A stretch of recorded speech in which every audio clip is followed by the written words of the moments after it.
My name is Dan Appelquist. I am co-chair of the Technical Architecture Group. I'm going to talk a little bit about what the Technical Architecture Group is and then what we're doing to help lead the technical agenda for W3C. These are my socials. You can also find out more about the tag at w3c.social on the Fediverse.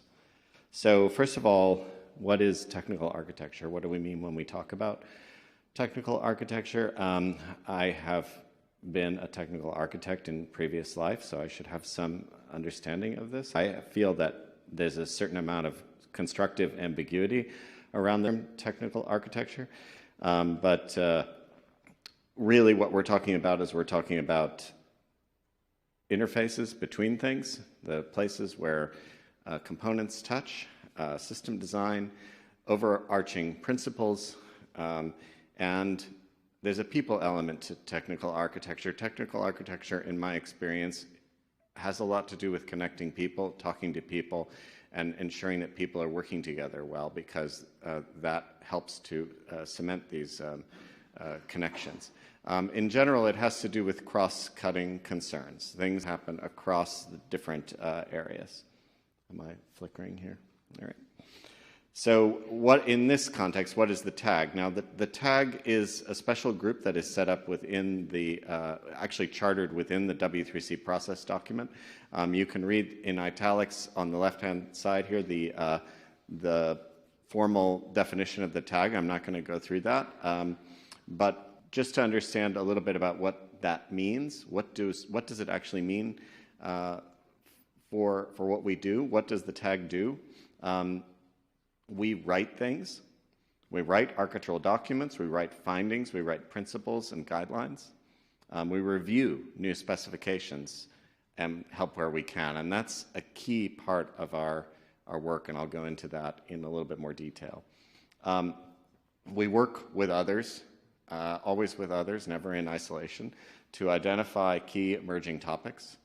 And importantly, we don't write standards. The tag is not chartered to write standards. We don't write standards. We help other people with the work that they are doing. Who on the tag right now? Well, there's me. We have Matthew, who's here with us today. We also have Hadley Beeman. Tim Berners-Lee is our emeritus chair, and in practice is not active in the group, but we'd like to name drop him. And Amy Guy, we have Yves Lafont, who's our team contact, Peter Ince, my esteemed co-chair, Max from Alibaba, who's and Tess as well from Apple, who's here today. We have Martin Thompson and Leah Veru. Now, all in all, we have 8 elected members, 3 appointed seats, 2 are still unfilled. And 1 emeritus chair, 1 staff contact. I wanted to just drill down on this notion of elected members for a second, and just, first of all, we've just been through an election. We take the election process very seriously within the tag, and that we view, part of the value of the election is a chance for the AC, for yourselves, to signify or to send a signal to us about what do you want us to work on, and what should the priorities of the tag be. So I found it interesting to note that in the last election, you sent us people who specifically wanted to expand the technical leadership elements of the tag. You didn't send us people who ran on a platform of they wanted to make sure that we optimize for the design review process, right? Does that mean that we're going to do less design reviews? No, we still continue to believe that design review is a deeply important part of what we do, but it does help us to prioritize. So the AC has a lot of power when it comes to telling the tag what to do through the election process. This is a call to you not only to vote in TAG and other elections, but also to pay attention to the nomination statements that people make and to vote based on those nomination statements, because that's going to set the technical agenda for the TAG, which in turn helps to set the technical agenda for the consortium. This is us in our last meeting in London. You can see we run most of our meetings on a hybrid basis, so we were very happy to be hosted by Apple in London, but we also had people joining us remotely. Currently, work of the TAG is, as I talked about, reviewing other people's work, design reviews, and that includes design principles, security and privacy questionnaire, our new accessibility questionnaire, the privacy principles that I'm going to talk about. Just to give you an idea of our cadence of work, we've conducted and concluded 43 design reviews completed so far in 2024. I think that's good. I think that number might actually be higher as of last week. We write down high-level principles of the web, ethical principles, findings, design principles, etc. We convene technical task forces when necessary, and then we perform a role in technical governance and oversight. So we play a role in cross-organizational liaisons with organizations such as the ITF. We review charters. We help to resolve formal objections via the council process. We hope that never happens, but of course, sometimes it does happen, and the TAG steps forward and helps to participate in that process. And then we inform technical strategy. So what is, I was asked to drill down a little bit into design review and what the value of design review is. And for some new specifications that are put forward for TAG design review, it's their first port of call for wide review. It's the first time that a specification editor or author might be considering getting the opinion of people outside of their very close organization or within the group that's been defining something. So we always, in that process, try and lead people through thinking about privacy, thinking about security, internationalization, accessibility issues, and we recommend further detailed reviews in these areas if warranted. So we're always redirecting people. You might want to get an accessibility review. You should probably get an internationalization review. You should probably talk to the ping folks about privacy. We are also part of W3C wide review, kind of TM, which includes TAG review, and so we kind of look at it from both sides. We both want to be open to early design review for emerging ideas, and we also want to be part of the process for more baked specifications. So what we do, we also flag issues like multi-stakeholder or multi-implementer support. That's something that we're constantly doing and trying to encourage specification developers to engage with colleagues, to engage with other partners, to engage with other implementers, to ensure that they have built up that support and multi-stakeholder and multi-implementer engagement ahead of time. And we encourage people to work together rather than in silos. So we have a whole new document that we've published, which I've linked at the bottom here, which elaborates our current work mode around design reviews, talks about how we triage new issues, and I definitely recommend, if you have any questions, please come talk to me or engage directly to ask those questions. How does the TAG work? Currently, we're holding 5 video calls per week. That sounds like a lot, but we actually have a system in place where these calls are at different time zones in order to facilitate people in different time zone areas of the globe. And so we have an idea that people have a commitment to attend 2 out of these 5 every week, and then we have a plenary call. In January, we had a 3-day face-to-face in London. We also hold virtual face-to-faces.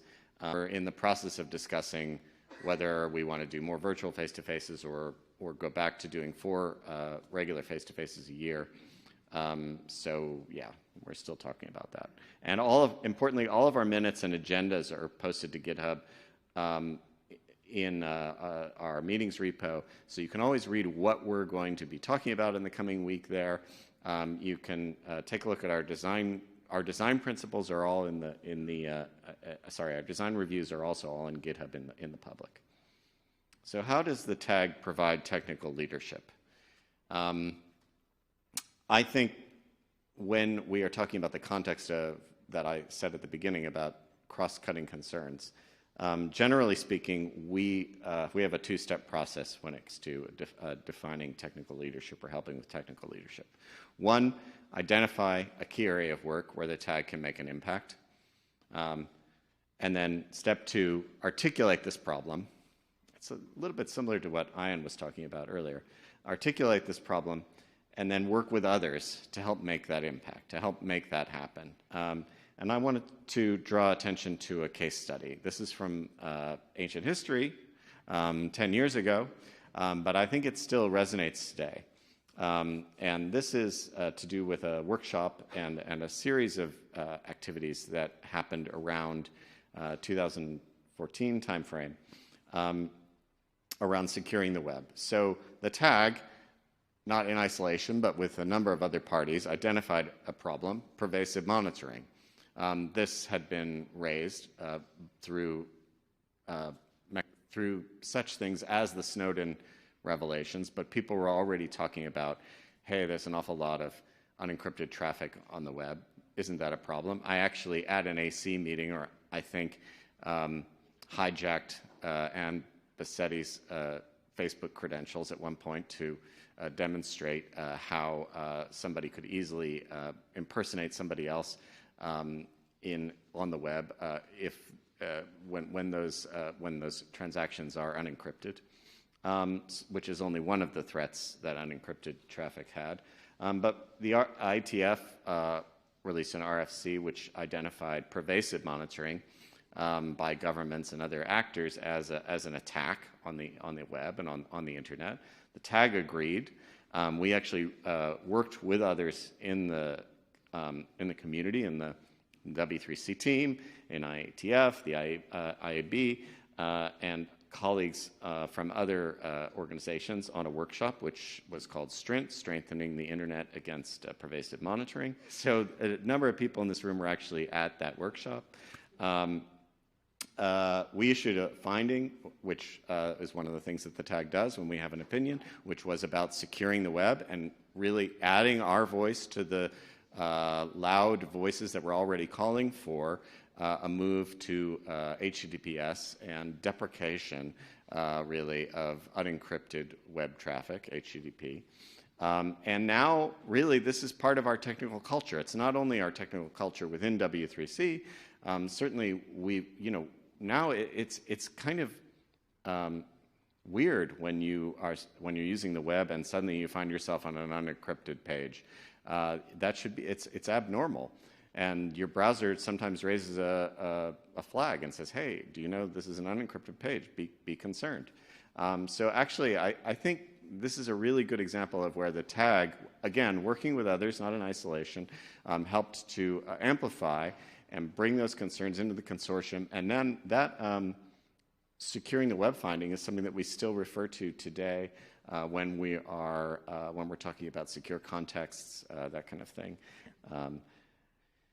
So in that context, we have other new ways that we help to identify technical strategy, such as the Web Platform Design Principles, which is a general set of design principles for new web features, and it incorporates learnings from all of our design review process. It also incorporates things that we have pulled in, such as the HTML design principles, which brought with it the priority of constituencies. So we've actually imported the priority of constituencies into this. It's about API design across languages, HTML, CSS, and JavaScript, events, web IDL, types, units, OS wrappers, APIs, and of course the most difficult problem in computer science, which is naming things, which is definitely part of architecture. So that's one good example of where we're putting our technical ideas and leadership onto paper in a way that hopefully informs the design of new specifications across the consortium. Now I want to talk about two other things very specifically. One of them is the ethical web principles, which is a set of high-level principles that can guide our standardization work in W3C and guide development of best practices and design principles across the consortium. And it really helps to answer the question, what should we be working on here? What differentiates the web from other platforms? This is something that we started to think about in 2019. And yeah, I'll talk about a little bit more about it in a second. And the second document is something that we've been working on more recently, called the privacy principles. So privacy is a key differentiator for the web. That's something that there is a clear consensus about. And we set out through a task force to help bring together some existing documents or some existing ideas. Robin Bergeon is one of the people who's been working on that with us, which is great, along with Jeffrey Yaskin from Google. And so we brought together a task force to work on this document. It sets out a set of comprehensive definitions about what we talk about when we talk about privacy. So let's understand what we mean when we talk about privacy. What's the conceptual framework that we discuss privacy on the web in? And then also actionable design principles for API designers, for web developers, and for browser makers that are about how to put these ideas into place and how the web should be when it comes to privacy. A little bit of more detail on the ethical web principles. We have in this document, you'll find an introduction that seeks to differentiate the web on ethical grounds. We have 12 actionable principles. I want to underscore this document is not intended to be actionable advice for, so many people have asked me, yeah, but is this actionable? The actionable advice is in the design principles document. It's in the privacy principles document. It's in the questionnaire about security and privacy. It's in the other places where we have actually articulated design principles that are based on top of the foundational work that we're doing in this ethical document. It complements the AB Vision document, and it's great to hear Chris talk about that. And it's available there. And it's also been quoted and referenced in a UN report on human rights and technical standards. And I'm also really heartened to see that this document has already been referenced by a number of people today in earlier presentations. So it's great to see that we've had an impact. Because we really felt at the beginning when we were working on this that we wanted to ground our technical design and architecture of the web in universally recognized or internationally recognized anyway human rights. And that's something that we're very keen that we continue to do. Privacy principles, again, defining privacy on the web, discussing key concepts, principles that are applicable to API designers, browser makers, and web developers. So where does that take us? Into new territory, which is a W3C statement. The TAG is requesting 2 of its documents to be ratified as statements. What is a statement? It's a new territory because we don't have any statements right now, so we don't really know how this will go. This is a complete experiment, as far as I'm concerned, but I'm really interested to see how it will go. So a W3C statement is a note that has been endorsed by W3C as a whole. In order to elevate a note to a W3C statement, a group must show that the document has received wide review. We believe that these 2 documents have received wide review, although they are continuing to be in wide review. That record the group's decision to request the publication as a W3C statement. We've done that. Show that all issues raised against the document since its first publication as a note have been formally addressed. We think the record shows that that is the case. And provide public documentation on any objections. And we certainly think that that's also the case. So why are we seeking W3C statement status for these documents. We believe they already represent, well, we know that they already represent TAG consensus. We've taken consensus opinion of the TAG. We want to elevate these documents to W3C consensus to give them additional credibility and impact, both across the consortium and outside of the consortium. What we do when it comes to these types of documents has an impact not only within these walls, but across the web and the internet. And the feedback that I've received from people that are in the technical community really underscores that for me. So these documents have both been and continue to be subject to wide review in the community, but be aware we're going to be going through a process where we try and elevate these to statement role or to statement status, and I'd appreciate your support, and if you have any questions, please come and chat with me about them.